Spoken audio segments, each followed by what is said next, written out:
I am willing to go the extra mile. It's never crowded there. I will continue where others stop. I will do whatever it takes to make families happy. As we all know, families come in all shapes and sizes and with different dreams. Hence, there is no limit to what I can provide to families if they request it. Whether it will take the usage of ashes as an art medium to create a permanent portrait of their loved one, or thinking out of the box to grant families their customized, one-of-a-kind goodbyes. Whether it will take an ice cream truck, a cheerleader, or setting a makeshift Viking ship on fire, I'm up for the challenge. Whether the theme is old country western or Harley Davidson, open motorcycle viewing, posing the deceased sitting in their favorite recliner, or posing sitting in their favorite diner. What differentiates me from others is that I'm an artist and passionate embalmer, willing to do whatever it takes to achieve open casket viewing for the family. I take proactive measures to constantly learn and improve my post-mortem reconstructive surgery skills and take on complex cases which other embalmers will say no to.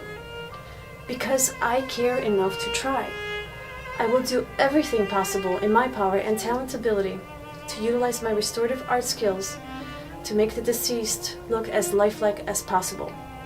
And as one of my mentors, a very profound person, Megan Matthewson, said, she summed it up very beautiful. To the world, they are one person, but to one person, they are the world.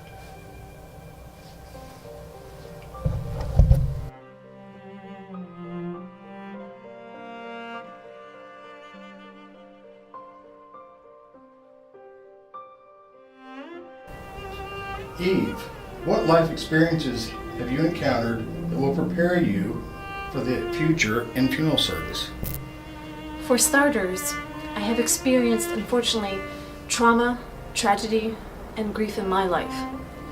I know what families are going through because I lost too many of my loved ones myself. There is no closure, life just moves on. I have been preparing my whole life for this one immensely dual role as a funeral director and embalmer, unbeknownst to me. Caregiving does not end when a person dies. I have over 20 years of geriatric caregiving experience. Hence, I do what comes naturally to me, whether I'm performing reconstructive surgery or restorative arts on a deceased or making the arrangements. I continue to perform with the caregiver standards. Throughout all my life and my positions in over a quarter century of business and consulting experience, I have implemented a servant style of leadership, emulating great leaders of our time, such as Mother Teresa and Mandela. Nelson Mandela said, "It always seems impossible until it's done." And Saint Mother Teresa enforced, "Do not wait for leaders. Do it alone, person to person." Because great leaders don't set out to be leaders. They set out to make a difference.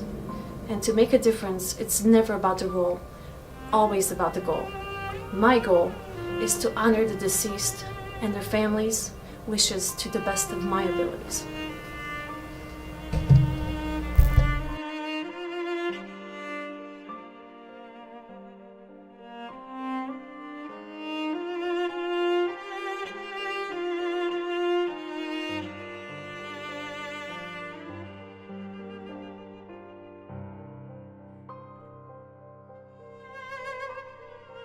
Eve, what is the one personal characteristic that you find most important for a funeral service professional to possess, and why?